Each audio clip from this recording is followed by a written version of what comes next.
Let us sing a song that will cheer us by the way. In a little while we're going home. 성도들의 교과 공부를 응원합니다. 답심리교회 유대균입니다. 미라소 최지은입니다. 오늘 배울 교과는 삶과 교사로서의 율법입니다. 다르게 제목을 붙인다면 율법을 존중할 때 얻는 축복? 네. 뭐 이렇게 붙일 수 있을 것 같습니다. 그럼 율법을 잘 지킬 때 어떤 복을 받게 되는지 교과의 말씀을 함께 살펴보도록 하겠습니다. 야고보서 2장 10절에는 이런 말씀이 있습니다. 누구든지 온 율법을 지키다가 그 하나에 거치면 모두 범한 자가 되나니. 율법을 잘 지킵니다. 그런데 하나를 못 지킨 거예요. 모두를 범한 거하고 똑같다는 것입니다. 왜냐하면 죽어버리니까. 네. 죄의 삭승 사망이니까. 갈라디아서 3장 10절에는 이런 말씀이 있습니다. 무릇 율법 행위에 속한 자들은 저주 아래 있나니 기록된 바 누구든지 율법 책에 기록된 대로 온갖 일을 항상 행하지 아니하는 자는 저주 아래에 있는 자라 하였음이라. 율법은 율법에 기록된 모든 것을 항상 해야 된다고 이야기하고 있습니다. 컨디션 나쁘다고 봐주질 않습니다. 항상 해야 되는 거예요. 항상. 거기에 누구든지 해야 되는 것입니다. 온갖 일을 해야 되는 거예요. 네. 와, 정말 태평양을 넘어서 미국으로 수영으로 갈 수 있습니까? 네, 뭐 갈 수는 있어 보이지만 못 가죠. 이런 것을 희망 고문이라고 이렇게 얘기합니다. 갈 수 있을 것 같은데 안 되는 것입니다. 율법으로 구원받는 것이 그렇습니다. 그래서 갈라디아서 3장 21절에는 이런 말씀이 있습니다. 만일 능히 살게 하는 율법을 주셨더라면 의가 반드시 율법으로 말미암았으리라. 안식일 교과의 말씀처럼 하나님의 율법도 죄인인 우리에게 하나님의 생명을 줄 수 없다는 것을 분명히 이야기하고 있습니다. 율법이 우리에게 하나님의 생명을 주지 못하는 거예요. 그런데도 율법은 중요합니다. 왜 그렇죠? 갈라디아서 3장 22절입니다.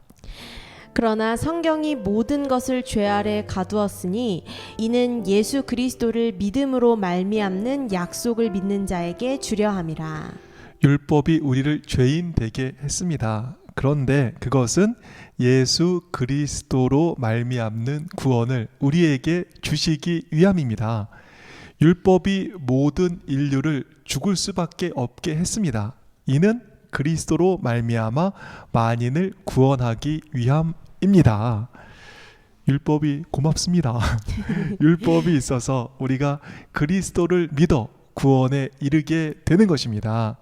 그래서 교과는 이렇게 이야기하고 있습니다. 만약 율법이 죄인에게 생명을 줄 수 없다면 그것의 목적은 우리에게 은혜의 필요성을 제시하는 것뿐이지 않겠는가?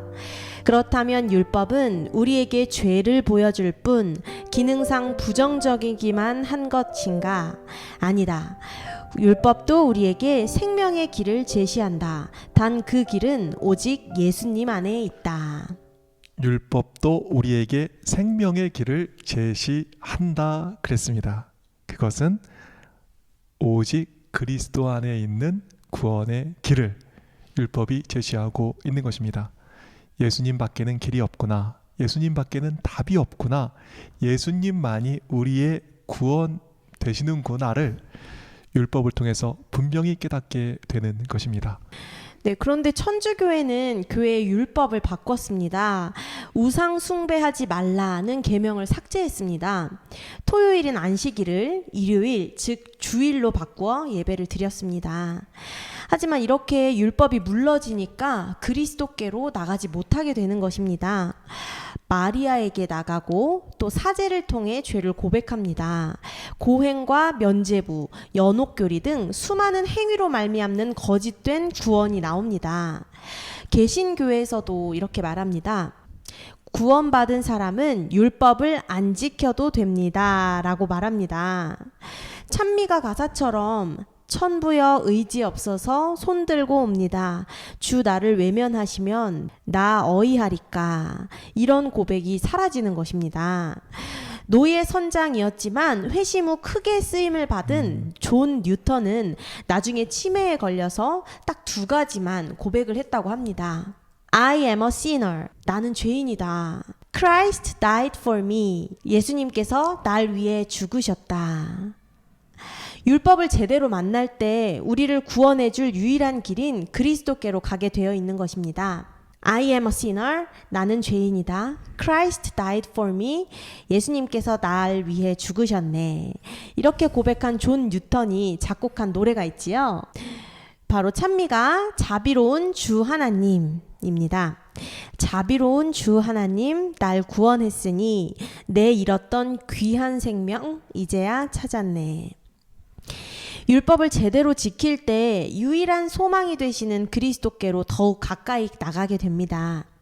율법이 우리를 구원하지는 못합니다. 그러나 율법을 통해 우리를 구원하시는 그리스도께 더 가까이 나갈 수 있습니다. 율법 참 고맙습니다. 네. 더불어서 율법이 또 어떤 기능을 하는지 이번 교과는 소개하고 있는데요. 일요일과 월요일 교과는 신명기에 나오는 율법이 소개되어 있습니다. 참고로 출애굽 역사와 또 성경의 역사에 대해서 잠깐 좀 살펴볼 필요가 있을 것 같아요.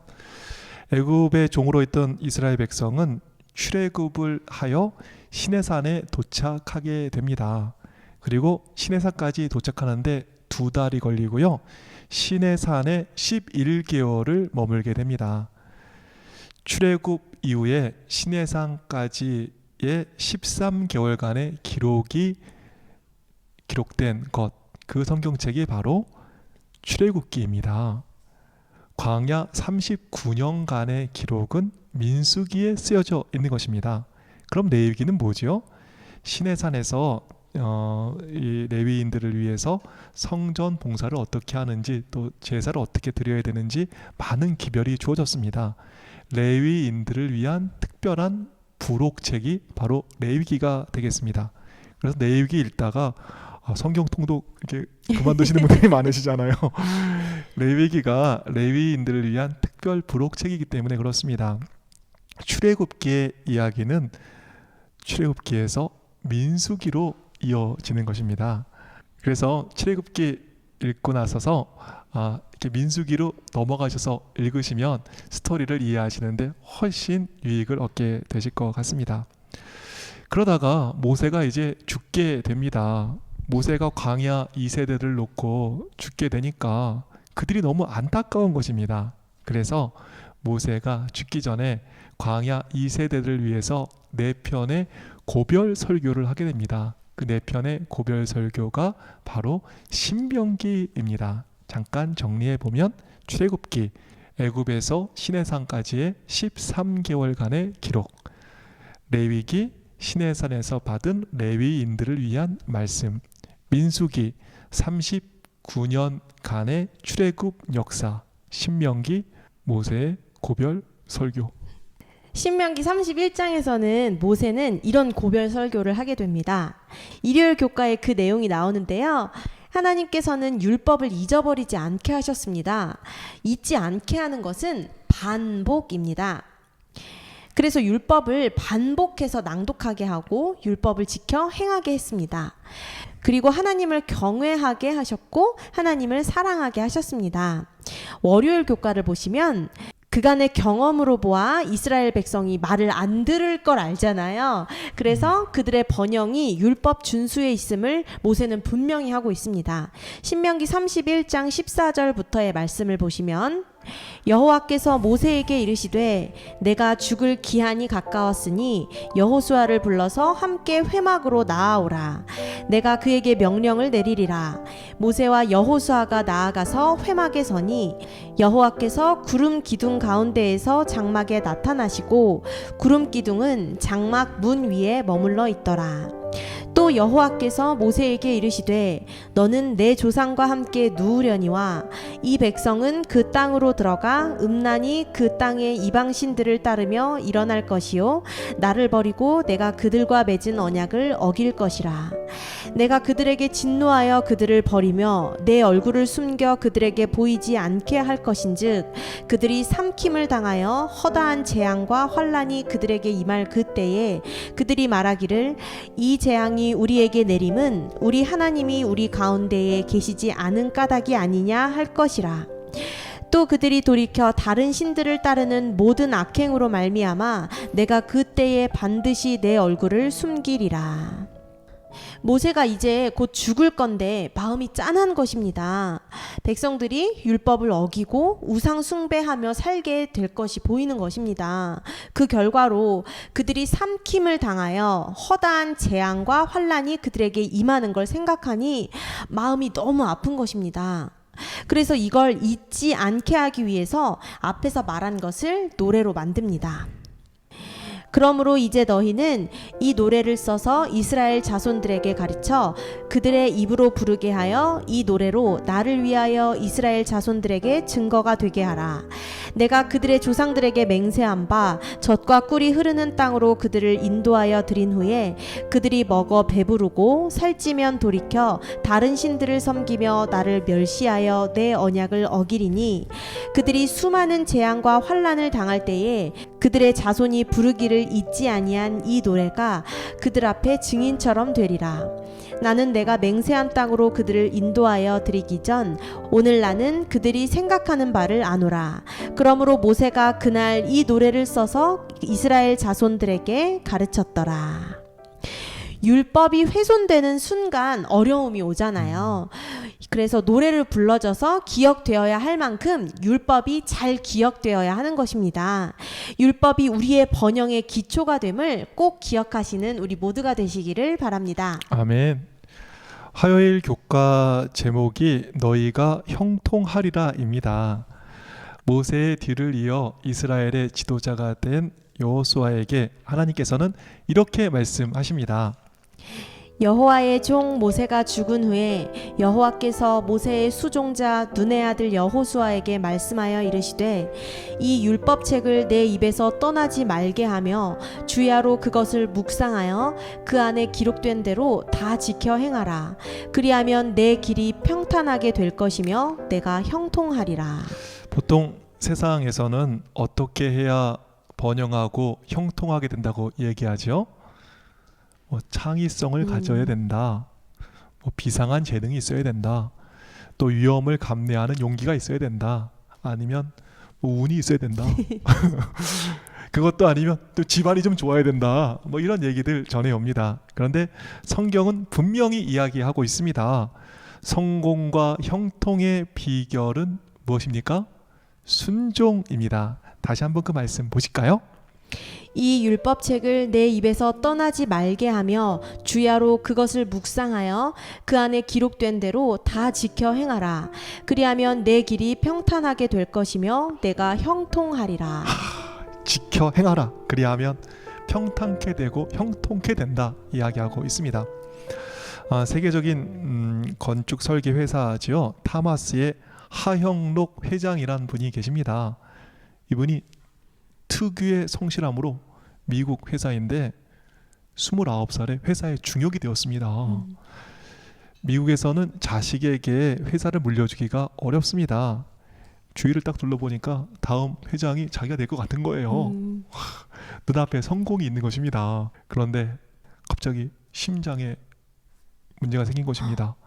심실빈맥? 전 이게 무슨 병인지 잘 모르겠는데 이 병은 심장 박동이 막 빨라져가지고 죽는 병이라는 것입니다. 그래서 심장 이식을 해야 되는데 심장을 기다리다가 50%의 사람이 죽는다는 것입니다. 그리고 심장 이식을 받은 후에도 25%는 1년 내에 감염 후유증으로 또 죽게 된다는 것입니다. 그리고 성공적으로 심장 이식 수술을 받아도 평균 10년 남짓하게 이렇게 상기에 된다는 거예요. 30대 초반이었던 하 회장이 고비들을 넘기면서 성공적으로 심장 이식 수술을 받는다고 할지라도 10년 뒤에 또 죽을 위기가 찾아오는 것입니다. 자기는 죽어도 되지만 젊은 아내와 3살 된 아이를 보니까 절망적인 상황인 것이죠. 네. 그 답답한 환경에서 하 회장은 기도하면서 성경을 읽게 됩니다. 그리고 뒤집힌 것입니다. 다른 사람으로 태어나게 된 것이지요. 우리 가운데 답답한 분 계십니까? 기도하시면서 말씀을 보시면 되겠습니다. 거기에 뒤집힘의 역사가 있는 것입니다. 그러다가 하 회장이 잠언 31장에서 성경이 칭찬하는 현숙한 여인에 대한 것을 읽은 거예요. 현숙한 여인은 어떻다. 현숙한 여인은 어떻다. 아, 이분이 성경에서 칭찬하는 잠언 31장에 이 현숙한 여인처럼 회사를 경영하면 되겠네 이렇게 결심을 했습니다. 그리고 대수술을 받은 탓에 얼굴은 부었고 먹는 양만 해도 한 움큼이 되었는데 이분이 그럼에도 불구하고 차고에다가 사무실을 차렸습니다. 하여간 미국에서 뭐 되는 사람들은 전부 차고에서 시작하더라고 뭔가. 우리가 차고가 없어 안 되는 거 봐요. 그리고 잠언 31장을 따라서 회사를 경영하게 된 다음에 그 회사가 세계적인 건축 회사로 이렇게 성장하게 된 것입니다. 잠언이 영어로 뭐죠? proverb. 네. 이거 뭐 proverb. 네, proverbs이죠. 근데 앞자를 따서 그래서 P31 즉 잠언 31장이라는 제목의 책을 내게 됐습니다. 거기에 이런 말이 있습니다. 잠언 31장으로 최고의 회사를 경영하다. 이제 비즈니스와 신앙은 다르다고 말하지 말라. 비즈니스와 신앙은 다르다고 얘기하지 말라. 성경에서 말하는 형통함은 재능에 있지 않고 집안에 있는 것도 아닙니다.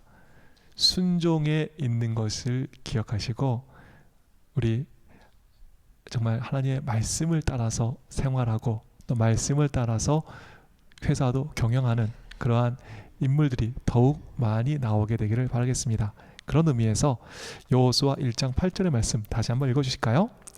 이 율법책을 내 입에서 떠나지 말게 하며 주야로 그것을 묵상하며 그 안에 기록된 대로 다 지켜 행하라. 그리하면 내 길이 평탄하게 될 것이며 내가 형통하리라. 수요일 교과를 보시겠습니다. 히스기야의 번영의 이유가 나옵니다. 히스기야 왕은 어떻게 큰 번영을 이루게 되었을까요? 역대하 31장 21절부터의 말씀을 보시겠습니다. 히스기야가 온 유다에 이같이 행하되 그의 하나님 여호와 보시기에 선과 정의와 진실함으로 행하였으니 그가 행하는 모든 일 곧 하나님의 전에 수종드는 일에나 율법에나 계명에나 그의 하나님을 찾고 한 마음으로 행하여 형통하였더라. 히스기야의 형통의 요인도 율법에 순종한 결과로 얻게 되었습니다. 그런데 이런 이야기를 들으면서 가슴 한켠이 답답해지는 것입니다. 교육적 입장이 무엇이든지 우리는 순종의 중요성을 강조한다. 그러나 학생들은 그렇게 순진하지 않다. 그들은 신실하고 다정하며 순종적인 일부의 사람들에게도 재앙이 닥친다는 것을 알아차린다. 우리는 이런 현상을 어떻게 설명해야 하는가? 율법을 준수하면 다 잘 되면 좋잖아요. 그러니까요. 네, 그런데 이제 그렇지 않은 사람도 있다는 거예요. 있어요. 네. 이제 이것을 어떻게 설명하면 좋을까요? 성경에도 그런 이야기가 있습니다. 바로 마가복음 6장을 보시면 예수님의 후원자였던 침례 요한이 목베임을 당하였습니다. 신실한 욥은 또 신실함 때문에 고난을 당하였습니다. 복음을 전하는 바울은요, 매맞고 파선했고 또 교회 때문에 애타고 염려했습니다. 순종할 때 형통한 경우도 있지만 예외인 경우도 이렇게 분명히 있습니다. 이것을 어떻게 설명해야 할까요? 교과는 이렇게 이야기를 합니다. 말할 것도 없이 선량하고 신실하며 율법에 충실한 백성이라고 항상 잘 되는 것은 아니다. 적어도 세상의 번영을 이해하는 기준에 따르면 그렇다. 우리가 율법의 중요성을 가르치려고 할 때 여지없이 제기되는 이런 까다로운 질문에 대해서 다음과 같이 부분적인 해답을 제시할 수 있다. 번영이란 정확하게 무엇을 의미하는가?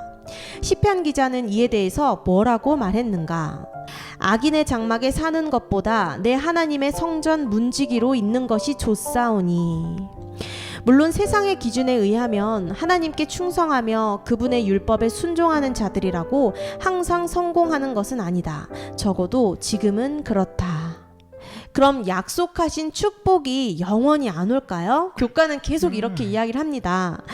성경은 우리가 말씀대로 살 때 이르러 올 많은 축복을 약속합니다. 그러나 대쟁투가 벌어지는 이 세상에서는 누구에게나 영문을 알 수 없는 뜻밖의 어려움이 찾아올 수도 있습니다. 심지어 무릇 그리스도 예수 안에서 경건하게 살고자 하는 자는 박해를 받으리라고 했고, 예수님도 가난한 자는 복이 있나니 하나님의 나라가 너희 것임이요 라고 하셨습니다. 믿음을 지키기 위해서 가난해져도 하나님의 관점에서는 그것이 복이며 성공입니다. 우리에게 가장 좋은 것은 아직 오지 않았습니다.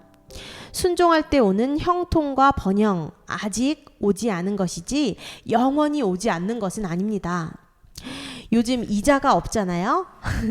하지만 경제 위기가 없는 하늘의 이자는 정말 셉니다. 믿음을 가지고 말씀을 따라 순종의 삶을 사시게 되시는 우리 모두가 되시기를 바랍니다. 제가 목요일 교과는 숙제로 내드리고 싶은데 또 싫어하실 것 같아가지고 잠깐 살펴보면은 목요일 교과에서는 우리의 영원한 모본이 되시는 예수님의 모습이 나옵니다. 우리의 영원한 모본이 되신 예수님께서는 율법을 어떻게 대하셨을까요? 교과는 이렇게 이야기하고 있습니다. 예수께서 이 세상에 오시기 전에 당신에 대하여 말씀하시기를 나의 하나님이여 내가 주의 뜻 행하기를 즐기오니 주의 법이 나의 심중에 있나이다 라고 하였다.